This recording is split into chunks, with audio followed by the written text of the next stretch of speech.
د ملي پراختیا شرکت وایي د قوشتېپې کانال دویم فاز د کیندلو چارو کې 80% پرمختګ شوی. د دغه شرکت ویان نبی الله ارغندیوال وایي دغه کانال د دویم پړاو کیندونو او د سربند جوړولو چارې هم روان دي چې 75% بشپړې شوي دي. چې د دې ستر کانال د دویم فاز د کیندنې چارې 80% او د سربند جوړولو چارې 15% بشپړې شوي دي. د یادولو وړ ده چې د قوشتېپې ستر او ملي کانال په مسیر کې یو شمېر ولسوالۍ او کلي د دې کانال په واسطه جلا شوي وو چې ملي پراختیا شرکت هیوادوالو ته د تګ او راتګ په وخت کې د ستونزو د هوارۍ لپاره په یو شمېر پلونو کار پیل کړی و چې لله الحمد د 2 پلونو مزار حیرتانو سړک پل او مزار حیرتانو ریل پټلۍ پل چارې بشپړې او ګټې اخیستنې ته سپارل شوي دي.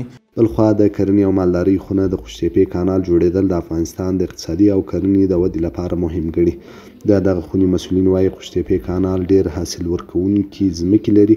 که په سمه توګه وکارول شي موږ کولی شو د غنمو او وریجو په تولید کې پر ځان بسیا شو. اقتصادي شنونکي وایي د دې کانال چارې دې چټکې شي تر څو افغانستان د کرنې په برخه کې ځان بسیاینې ته ورسیږي او د پردیو هیوادونو له محتاجۍ خلاص شو.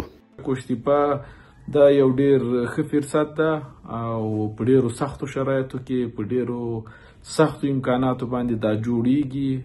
د اول باب تکمیلیږي او د دویم باب د کرلو او د عملي له دې نه د ګټې اخیستنې شروع کیږي چې په دې کې تخصص او تجربې ته ضرورت ده.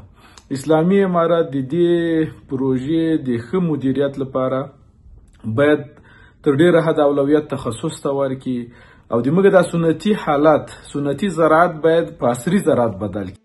دغه راز اقتصادي شنونکي زیاتوي د قوشتېپې کانال په جوړېدو سره به د افغانستان اقتصادي حالت وغوړېږي او د کرنې په برخه کې به پرمختګونه رامنځته شي. در کل بگوییم کانال قوشتېپه یک قسمت اعظمی از امید مردم افغانستان به لحاظ اقتصادی، چون کانال قوشتېپه با این طول و عرض و عمقی که داره و سالانه بیشتر از 20 میلیارد متر مکعب آب تقدیم مردم افغانستان و زمیندارای افغانستان میسازه، این بجا مصرف نمیشه. آب خاصیتش این است که به هر جا که بره اونجا سرسبز و بارور میسازه.